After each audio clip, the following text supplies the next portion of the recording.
नमस्कार, आप देख रहे हैं ट्रस्ट न्यूज़ और मैं हूं आपके साथ रश्मि।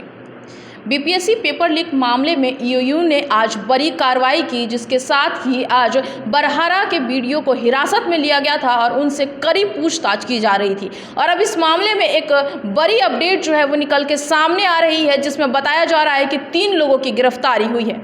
हमारे साथ मौजूद है हेमंत सर। हम इनसे जानना चाहेंगे कि क्या कुछ जो है इसमें कार्रवाई की गई है और कैसे उन लोगों की गिरफ्तारी हुई है।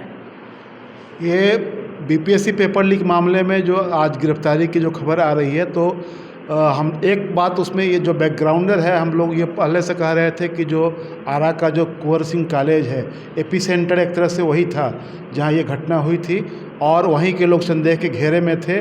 और उसमें जो आज गिरफ्तारी हुई है, जिसकी पुष्टि हो चुकी है, और उसमें कॉलेज के जो सेंटर सुपरिटेंडेंट थे, जो वहाँ के प्रिंसिपल भी हैं, योगेंद्र प्रसाद सिंह, एग्जामिनेशन कंट्रोलर सुशील कुमार सिंह, और वहाँ जो मजिस्ट्रेट ऑन ड्यूटी जो थे एग्जामिनेशन सेंटर पर, जो सेंटर मजिस्ट्रेट कहे जाते हैं या स्टैटिक मजिस्ट्रेट, जो बरहरा के वीडियो हैं और वहाँ स्टैटिक मजिस्ट्रेट के रूप में तैनात थे, जयवर्धन गुप्ता। इन तीनों की गिरफ्तारी की पुष्टि हो गई है। कल से परसों रात से ही इसमें लगातार पूछताछ ईओयू की टीम कर रही थी लगातार, और उसमें कॉलेज के 2-3 और नॉन टीचिंग स्टाफ भी बुलाए गए थे पूछताछ में। एक छात्र नेता दिलीप हैं, उनसे भी पूछताछ हो रही थी। तो ये सारे लोग जो संदेह के दायरे में थे और जिनसे कुछ हासिल करना था। हमको लगता है कि जो आर्थिक अपराध इकाई है उसके पास बहुत सारी जानकारी इन लोगों के जरिए आई है, क्योंकि जो सेंटर है वो कुंवर सिंह कॉलेज, उस कॉलेज में से ही जो वीडियो सामने आया था, जिसमें दिख रहा था कि एक कमरे में कुछ बच्चे बैठे हुए हैं, कुछ अभ्यर्थी बैठे हुए हैं जो आंसर शीट भर रहे हैं। तो इससे लग रहा था कि वहाँ कुछ लोगों को फेवर करने के लिए ये काम हुआ था। तो इससे ये साबित हो रहा था कि जो कुछ भी हुआ है वही हुआ है। पेपर लीक भी, जो पेपर वायरल हुआ है, जो स्कैन कॉपी उसकी जो बाहर आई है, वह भी उसी सेंटर से आया है, क्योंकि बिहार के अन्य तमाम सेंटर से ऐसी कोई खबर नहीं आई। शिकायतें ज़रूर आई कि वहाँ कहीं देर से लोगों को कॉपी मिला, एंट्री देर से मिली, ये इस तरह की शिकायतें आ रही थी। लेकिन स्कैन किया हुआ कॉपी बाहर आया, वायरल हुआ, ये शिकायत आई वहीं से, और उसका वीडियो भी, एक वीडियो फुटेज भी सामने आया। तो इससे ये जो हम लोग लगातार ये बात कह रहे थे कि ईओयू को जो चाहे जो जांच टीम है उसको कहीं भटकने की ज़रूरत नहीं है। पहला फोकस करना है कुंवर सिंह कॉलेज के ऊपर, और मुझे लगता है कि उसी पर सबसे ज़्यादा फोकस हुआ। और रात में जो एफआईआर लॉन्च हुआ है 20/22, जो एफआईआर लॉन्च हुआ है ईओ थाने में, उसमें भी नेम्ड किसी को नहीं किया गया था, ये ऑप्शन रखा गया था। हाँ, उसमें लेकिन कुंवर सिंह कॉलेज की उस एफआईआर में चर्चा की गई थी कि वहाँ से ऐसी ऐसी घटना हुई और उसकी खबर आई, और उसमें जांच पड़ताल में पाया गया कि जो सीसेट का जो ये क्वेश्चन पेपर था, वो स्कैन होकर के समय परीक्षा से जस्ट पहले वो बाहर आ गया हुआ था। तो अभी जो गिरफ्तारी हुई है, मुझे लगता है कि इसका सामने जो रिजल्ट आएगा कि कम से कम जो लोग इस मामले में लिप्त हैं वो उनके चेहरे बेनकाब होंगे, और आगे की जो परीक्षा होने वाली है, चाहे बीपीएससी की ही क्यों, दूसरी जो परीक्षाएं हैं, उन परीक्षाओं को कैसे फुल प्रूफ किया जाए, इसका भी इंतजाम मुझे लगता है कि करने का एक तरह से वो आप रास्ता मिलेगा। क्योंकि ये एक सीख है। बीपीएससी की पहली बार बीपीएससी का पेपर लीक हुआ है। बीपीएससी पर तमाम तरह के धांधली के आरोप लगते रहे हैं, लेकिन उसका क्वेश्चन आउट हो परीक्षा से पहले, ये पहली बार हुआ है। तो एक तरह से चुनौती भी है, और इसमें आर्थिक अपराध इकाई ने इन लोगों को गिरफ्तार किया है। तो मुझे लगता है कि जो उनके पास पूछताछ में बहुत सारे तथ्य सामने आए होंगे, उसके बाद ही उनको गिरफ्तार करने की बात सामने आई होगी। तो अब बात आगे बढ़ चुकी है, और मुझे लगता है कि रिजल्ट भी इस जांच का रिजल्ट भी सामने आएगा कि कैसे ये हुआ, किन लोगों ने किया, क्या यह किसी बड़े साजिश का हिस्सा था या लोकल लेवल पर ऐसा कुछ किया गया। अब दो ही चीज़ जानने वाली बात है, क्या यह बड़े साजिश का हिस्सा है या लोकल लेवल पर कुछ लोगों ने मिलकर के ऐसा किया।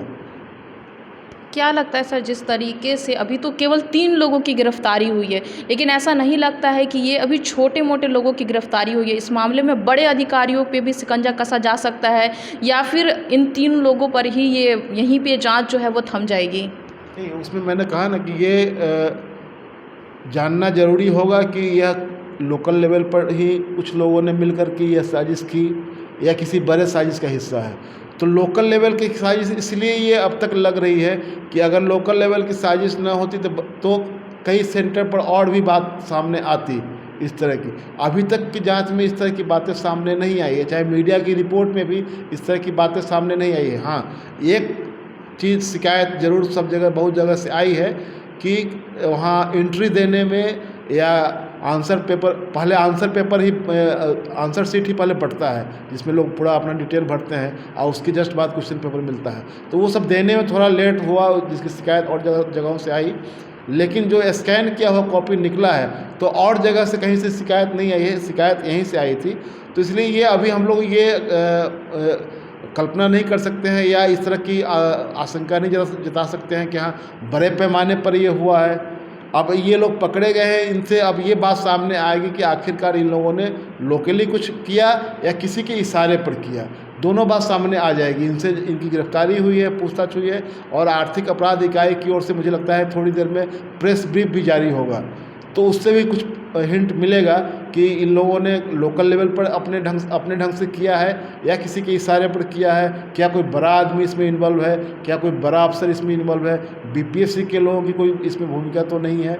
तो फेवर करने के मामले में तो मुझे लगता है कि अभी ये सब सामने बातें आएंगी, लेकिन अभी फोकस जो है वो आरा का ये कुंवर सिंह कॉलेज ही है जहाँ ये घटना हुई थी।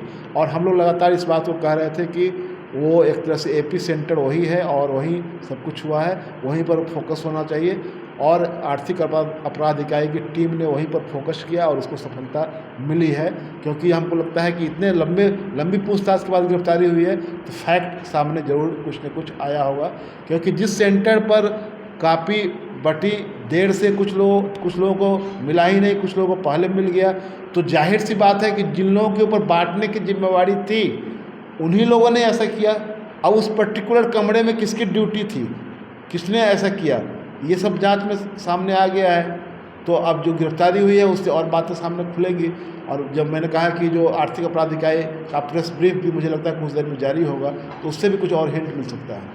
सर, सबसे बड़ा सवाल ये भी है कि जो वीर कुंवर सिंह कॉलेज है उसकी मान्यता पहले ही रद्द हो चुकी है और उस कॉलेज के ऊपर पहले भी कार्रवाई की चुकी। तो सवाल ये भी है कि जब जिस कॉलेज की मान्यता रद्द हो चुकी है तो उस कॉलेज में आखिर सेंटर गया ही क्यों? बिल्कुल, आपका ये सवाल बिल्कुल जायज़ है। और मैं आपको ये एक बात बता दूं कि बीपीएससी के एग्ज़ाम को लेकर के जो गाइडलाइन था उसमें ये था कि बच्चे काफ़ी संख्या में बैठते हैं परीक्षा में, लगभग 6 लाख अभ्यर्थी इस बार थे, तो उनके लिए आपको उस तरह का इंफ्रास्ट्रक्चर भी चाहिए। तो आपने ये तय किया था कि हम निजी शिक्षण संस्थानों में सेंटर तो रखेंगे लेकिन उनके स्टाफ को ड्यूटी में नहीं लगाएंगे। लेकिन परीक्षा से 3 दिन पहले 5 तारीख के डेट में, 5 मई की डेट में बीपीएससी ने अपना यह फैसला बदल दिया और बीपीएससी ने यह छूट दी लोकल प्रशासन को और जो वहाँ जिन जगहों पर सेंटर दिया गया था कि उस शिक्षण संस्थान, उस प्राइवेट शिक्षण संस्थान के कर्मचारी, स्टाफ परीक्षा की ड्यूटी में लगाए जाएंगे, क्योंकि सरकारी जो संस्थान है उनमें स्टाफ की कमी है। यानी कि हमारे पास स्टाफ नहीं है सरकारी स्टाफ, इसलिए प्राइवेट स्टाफ से भी काम चलाया जाएगा। यानी कि जैसे कि कुंवर सिंह कॉलेज में सेंटर था तो कुंवर सिंह कॉलेज के सारे स्टाफ उस ड्यूटी में लगाए गए होंगे जितनी ज़रूरत रही होगी।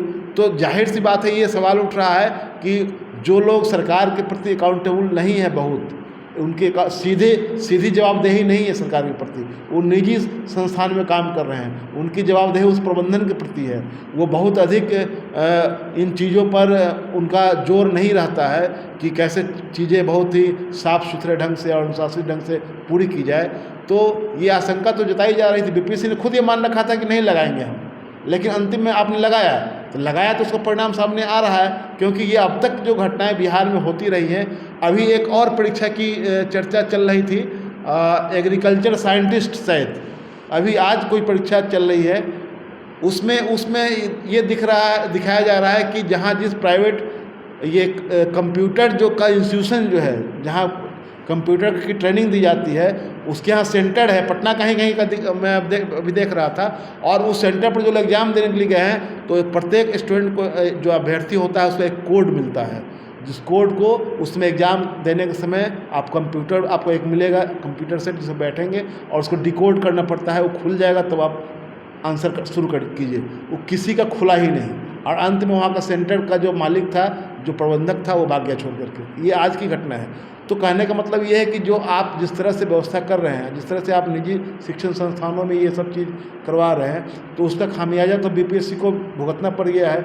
और जो आप जो कह रहे हैं कि जो स्टाफ, आप जो निजी स्टाफ लगाते हैं, तो उसकी जवाबदेही भी बहुत अधिक फिक्स नहीं रहती है, वो बहुत अधिक जवाबदेह भी नहीं रहते, वो अपने प्रबंधन के प्रति जवाबदेह रहते हैं। और वह कॉलेज जिसके बारे में आप चर्चा कर रहे हैं कि उसकी मान्यता खत्म हो चुकी है, वो उसके संस्थापकों के बारे में हम लोगों ने कल भी चर्चा की थी कि जो बरहाड़ा की पूर्व विधायक आशा सिंह हैं, वो और उनके पति सुरेंद्र सिंह जो बड़े ठेकेदार भी हैं, वो लोग ही इसके संस्थापकों में रहे हैं। तो वो बिल्कुल निजी हाथों का कॉलेज है वो।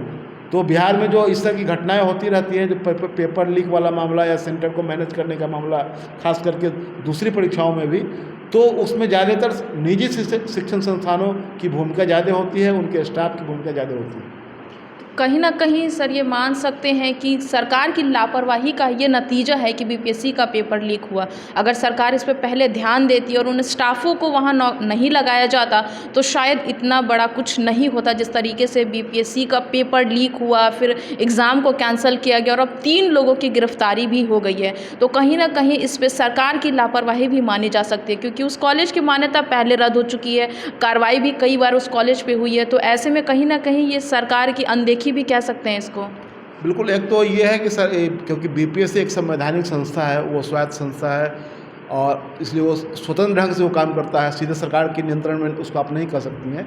लेकिन जो कुछ भी हुआ है वो तो एक फेलियर ऑफ एडमिनिस्ट्रेशन है ही, उसको प्रशासन की विफलता तो आप कहेंगे ही, क्योंकि आप जहाँ, जैसे कि हम लोग जहाँ बैठे हुए हैं, जो हमारा जो दफ्तर है, जहाँ हम लोग बात कर रहे हैं, हमारे दफ्तर के जस्ट पीछे एक कॉलेज है जहाँ की परीक्षा हो रही थी और हम लोग देख रहे थे। तो वहाँ कुछ भी नहीं था। अगर यहाँ कुछ नहीं हुआ तो समझिए कि वो भगवान भरोसे था, हो जाता तो हो ही जाता, नहीं अगर हुआ तो ठीक ठाक निकल गया, बात खत्म हो गई। लेकिन जिस तरह से का उसका पूरा कैंपस है, जिस तरह का माहौल है, वहाँ तो कोई भी किसी की एंट्री हो सकती है, ना कोई बाउंड्री है ना कुछ है, कोई भी आराम से जा सकता है उसमें। तो जब इतनी बड़ी परीक्षा आप आयोजित करवा रहे हैं तो इन सब चीज़ों को तो आपको देखना पड़ेगा, क्योंकि एक प्रीमियर एग्ज़ाम है पूरे बिहार का। बिहार स्टेट लेवल में इतना बड़ा एग्ज़ाम कुछ नहीं है, इससे ऊपर तो फिर यूपीएससी ही है। तो ऐसे एग्ज़ाम को कैसे आप ठीक ठाक ढंग से सफलतापूर्वक संचालित करवा लें, ये जवाबदेही बनती है और इसके लिए इंतजाम भी करने होते हैं। लेकिन परीक्षार्थियों की तादाद बढ़ रही है, उसके अनुसार अगर आप इंफ्रास्ट्रक्चर के बारे पर ध्यान नहीं देंगे, आप ऐसे जगह पर परीक्षा संचालित नहीं करवाएंगे जहाँ की गड़बड़ी होने की गुंजाइश कम हो, जहाँ के स्टाफ ज़्यादा अकाउंटेबल हों, ज़्यादा सक्षम हों, तो आप अगर ऐसे ही किसी को भी सेंटर दे दीजिएगा और किसी को एग्ज़ाम में लगवा दीजिएगा तो इस तरह की गड़बड़ी आगे भी होती रहेगी। इस बात को आप रोक नहीं सकते हैं। सर, चर्चा में बहुत कुछ जो चीज़ें हैं वो निकल के सामने आई। हेमंत सर ने हमें बहुत कुछ बताया कि जिस तरीके से कहीं ना कहीं इस पूरे मामले में सरकार की लापरवाही भी देखने को मिली। अगर सरकार ने पहले इस मामले में कार्रवाई की होती और छानबीन की होती और उस जगह सेंटर नहीं भेजा होता तो शायद इतना बड़ा कुछ नहीं होता, बीपीएससी का पेपर लीक नहीं होता और 5 लाख जो अभ्यर्थी हैं जो अभी इस आस में बैठे हैं कि न जाने कब उनकी अब बीपीएससी की दूसरी परीक्षा होगी। फिलहाल 3 लोगों की गिरफ्तारी होने के बाद अब इस मामले में अंदाज़ा लगाया जा रहा है कि बहुत कुछ खुल के सामने आएगा और ये भी पता चलेगा कि आखिर किस वजह से पेपर लीक हुआ, क्या ये लोकल मामले पे था या फिर बड़े अधिकारी भी इसमें संलिप्त हैं। आगे ऐसी खबर के लिए बने रहें हमारे साथ और हमारे चैनल को लाइक शेयर सब्सक्राइब ज़रूर करें, साथ ही हमारे फेसबुक पेज को फॉलो करें।